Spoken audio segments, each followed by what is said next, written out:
Saturday's win was 10-5. That's all I gotta say.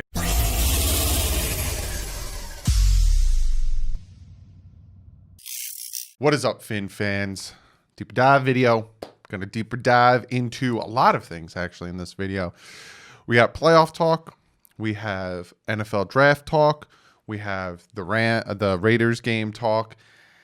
And then unfortunately for comment of the day, we have to talk about something else that I'm tired of talking about, but apparently we have to talk about it because I would say 98% of comments I'm getting for comment of the day, or that I'm just reading in the comment section, or that I'm reading on Twitter, or all this stuff is about one subject. So that'll be for comment of the day. I will get to that in comment of the day. Yeah. But before we jump into all that good stuff, if you guys want to get yourself a patch, if you guys want to get yourself one of these cool t-shirts, patchvibes.com. Use the promo code DDW. You get yourself 20% off. I actually have a pin right here. That fun fact, my mother got this for me for Christmas.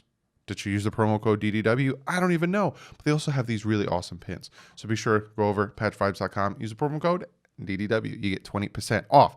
So before we talk more about the Raiders game, let's talk about what you guys really want to know.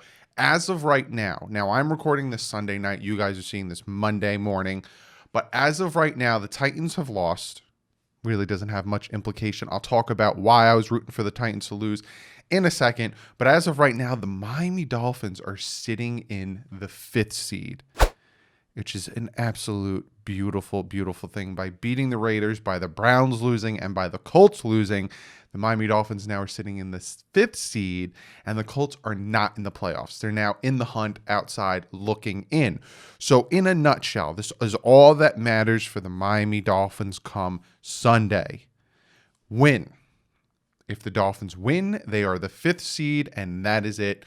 No how you do, no whatever. The Miami Dolphins are the 5th seed if they win. That is all that matters. Because if they win, they keep the same record as if everyone else wins. And the Miami Dolphins are the 5th seed. So, in actuality, if the playoffs were still the same way, not adding the extra team, the Dolphins would still make the playoffs as the 5th seed, which is a fantastic thing and a lot to talk about when it comes to how well this team is doing after going 5-11 and completely tearing it down last year. And then a lot of people ask, hey, what different scenarios are we looking at, right? So say that, God forbid, the Dolphins do lose to the Bills.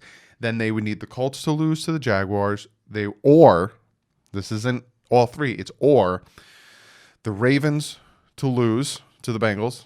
Not going to happen. Or the Browns to lose to the Steelers, which is a possibility. We'll see if how the Browns pan out because they lost to the Jets after all of their wide receivers ended up not playing. But I don't understand why they didn't just run the ball. They barely ran the ball. But there's that. So again, if the Dolphins somehow or unfortunately lose to the Bills, they just need either the Colts, the Ravens, or the Browns. Not all three, just one of the three to lose. Depending on who loses, depends on what seed the Dolphins are in, right? So if the Colts and the Browns lose, if the Colts lose or the Browns lose, then the Dolphins would be the 6th seed. If they all lose, say all of them lose somehow, the Dolphins, the Ravens, the Colts, the Browns lose, then the Dolphins would be the 5th seed because, again, nothing would change where they're at now. But it all depends on who loses, how many people lose, right? So, like I said, if the Ravens win, but the Colts and the Browns lose, then the Dolphins are the 6th seed. If just one of them loses, then the Dolphins are the 7th seed. You get it? You understand? Just win. That's all the Dolphins have to do. Go up to Buffalo and just win. Now, will Buffalo be playing their starters? We'll talk more about that as the week goes on. I have the picks video coming out Wednesday, and then we have the preview video on Friday. I'm going to have Dan Mitchell on, my buddy, my Buffalo Bills YouTuber buddy, and then we'll be live Sunday, 1 o'clock for the game.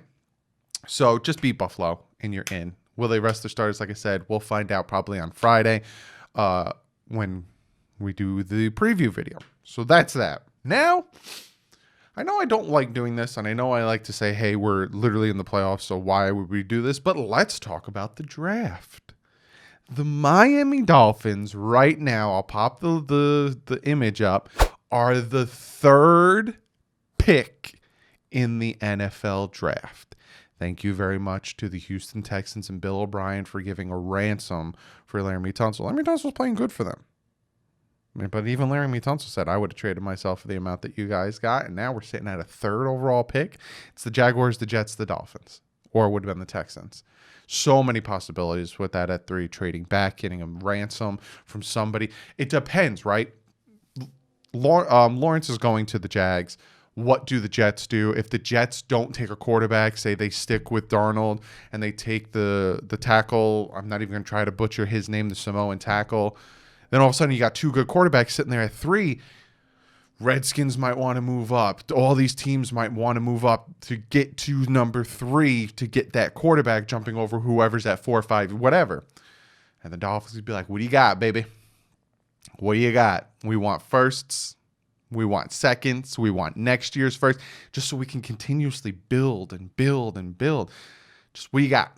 What you got? So there's possibilities, or we could take, the best player available. We could take the best skills player available. We could take this, Samoan tackle. Again, I'm not even going to try to butcher his name because I already get people saying, you don't even say Zach Seiler's name right. You're not a fan. Yeah, it's just I dedicate most of my life and time to this team and this channel, but I'm not a fan. But they're sitting at the 3rd pick right now. And this is why I was saying, hey, you want to root for the Tennessee Titans to lose, because now if the Titans lose next week to the Texans and the Colts win, then the Colts win the division and the Titans have a potential getting knocked out. Like they might not even be in the playoffs depending on how the rest of the teams ahead of them, Ravens, Dolphins, Browns, play. The Titans might even just go from division winner to nothing at all. So the Titans now will be playing against the Houston Texans, but the Texans have a lot of injuries. So if the Texans just lose, it doesn't matter as of right now, because if everyone else loses, then the Texans still have the 3rd overall pick, which is fantastic to think that come this time next week, the Miami Dolphins could be in the playoffs in the 5th seed and also have the 3rd overall pick. The last time something like that happened was in 1999 with the Washington football team. They weren't called the Washington football team back then, but they were in the playoffs and also had a top 5 pick.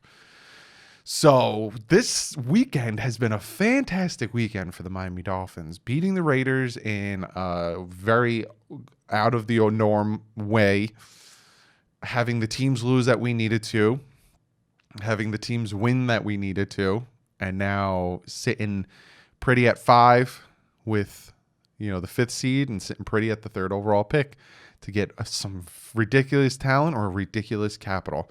So I'm not even into the deeper dive of the game. That is just me breaking down playoff standings and our picks. Now let's talk about the game a little bit. Let's talk about this Dolphins taking on the Raiders game and just the craziness of a win. Just the absolute craziness. Jesus, Doug. Henry Ruggs. Xavier Howard shut the man down. He just completely shut him down. He was targeted twice. He had 0 catches for 0 yards. Just Xavier Howard just shut the rookie down. He thought, hey, I might have a chance to shut him down. Eric Rowe, on the other hand, had a horrible time against Waller, but just completely shut him down, right? And X added to his pass defense or pass breakups, however you want to call it, to 19, which means he leads the NFL. If this man doesn't win Defensive Player of the Year, I don't. You look back at corners and safeties that had less interceptions and won Defensive Player of the Year. It just don't screw over Xavier Howard. That's all I'm going to say. Gesicki sitting at 656 yards, fourth among tight ends, so that's pretty good.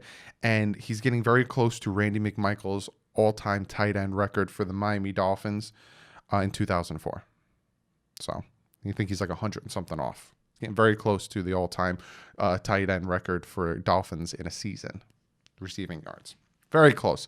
But that game on Saturday, I have the live stream up. I have my the clips video up. Be sure to go back and check it. Roller coaster ride. Absolute roller coaster ride. The offensive line played like doo-doo butter. just the Raiders defense knew what to do to dysfunction and get after that offensive line. They were doing stunts where the defensive end would go on the inside and the tackle would go to the outside, completely confusing the crap out of our rookie tackles and double blocking people that they shouldn't have, and just consistently getting pressure and pressure and pressure. The offense struggled drastically. We had a couple drives on offense that were nice. So, started out on a 25-yard, 12 plays, 61 yards to get that field goal. Then we had another starting on our own 25, 11 plays, 54 yards. And then after the half, the 9 plays, 75-yard, a touchdown drive. And then after that, it was more back and forth, back and forth, back and forth when it came to punting. And then we had the nice 13 play from our own 12, 84 yards. And then, of course, the touchdown. So let me just jump into it, right? Because to talk about it, obviously there's a big cloud looming over this team right now, and I don't understand it. Reading the comments, going on Twitter, reading all these things, you would have thought that the Miami Dolphins lost. And it has to do with the fact that they put Fitz in. And it has to do with the fact that all the people who hate Tua for some reason, all the people that will find any reason to say we need to get rid of him, we need to trade him, it was such a bad draft pick, all this stuff just come out of the woodwork. And we won in a crazy fashion, but we won. And I get this question a lot, and I got this question a lot. Who won us the game, Doug? Who won us the game? A lot of people say, if they didn't put Fitz in, I don't think the Dolphins would have won this game because Tua wasn't driving. Tua had multiple drives, like I said. 11 plays, 54 yards, ended up in a field goal. 9 plays, 75 yards, ended up in a touchdown. 13 plays, 84 yards, ended up in a field goal. What's the other one? 12 plays, 61 yards, ended up in a field goal, right? Those are from Tua.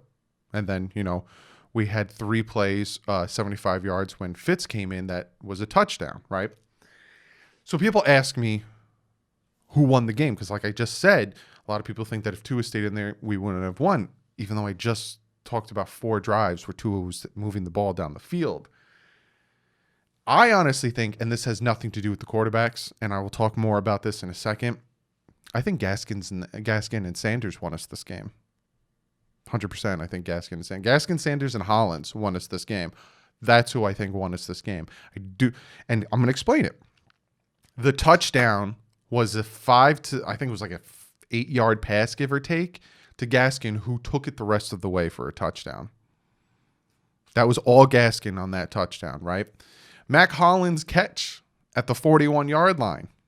Fitz just chucked that ball up. He knew we have 11 seconds to get where we need to with no timeouts. I see that he's running open. Let's get the ball to him. Hand on his face. I need to get the ball to him or we're going to lose. And he just chucks the ball up. Mac Hollins makes the catch, gets out of bounds. Sanders needs to make the field goal to win the game. It wasn't a chip shot. Had to make what? We were on like the 25-yard line, and it was like a 42-yard field goal. You had to make it. So I'm not saying either quarterback won us this game. Tua multiple times tied it up for us, helped us get down the field to get in field goal range. Tua helped. Now, here's the thing I need to talk about, and I hate that I have to consistently talk about it. So this will probably be the last time I talk about it, because if you don't understand it by now, and if you don't understand the football dynamics of it by now, there's no point in me continuing to talk about it, right? So Tua struggled. Like I said, there was some drives where Tua got us down the field, scored a touchdown. There were some drives where Tua got us in a field goal range to tie it up. But Tua, and a lot of people, Fitz came in. And when Fitz came in, why all of a sudden was the offense working? When Fitz came in, why all of a sudden did he have time in the pocket? Well, on the play where he chucked the ball up and got a face mask, they only sent 4. They only sent 4 at him, and he had no time to throw it. And a man grabbed his face mask. But here's the thing. You go back, watch the film, right? Tua is a rookie, and I'm not making any excuses for the kid. He's a rookie. He had no offseason. Hey, but Herbert and Joe Burrow had no offseason either. Yeah, and they struggled in different dynamics of their game. And I talk about this.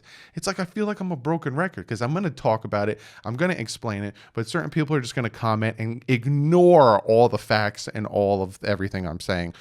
So at this point, I'm just going to keep talking to the people who actually listen to what I say. So all these rookies, Tua, Herbert, Burrow, all had little hitches in their game, little struggles in their game, and all three of them have really good dynamic aspects of their game. The one thing that I love about Tua is he learns quick because the kid has to learn on the fly. He makes a mistake against the Patriots by throwing an interception in the red zone, doesn't do it again, runs in for a touchdown, has 2 touchdowns running it in against the Patriots. He learns quick. He makes a mistake, he learns quick. And if you go back and watch the mic'd up, he even says to Fitz, was the ball security bad on that touchdown? Fitz says, who cares? You scored, kid. That's the difference between Tua and Fitz. Fitz is going to try to win you the game. Fitz is going to try to fit those balls in there. Tua, on the other hand, he doesn't want to lose you the game. He doesn't want to be the reason. He wants to let the defense continue to strive. He knows he has a top 5 defense, a top 3 defense, and he doesn't want to screw them over by giving them small field position. So he's not going to try to fit balls in. The guy could potentially be open, but for a 7-game rookie, he doesn't want to do that to the team, nor does he think he's probably capable right now. So a lot of people want to compare Tua to Fitz. 7 games to 15 years. And say, well, Fitz is doing this and Fitz is doing that, but why can't Tua do it? Because he's been playing for 7 games and Fitz has been playing for 15 years, 5 years in the system.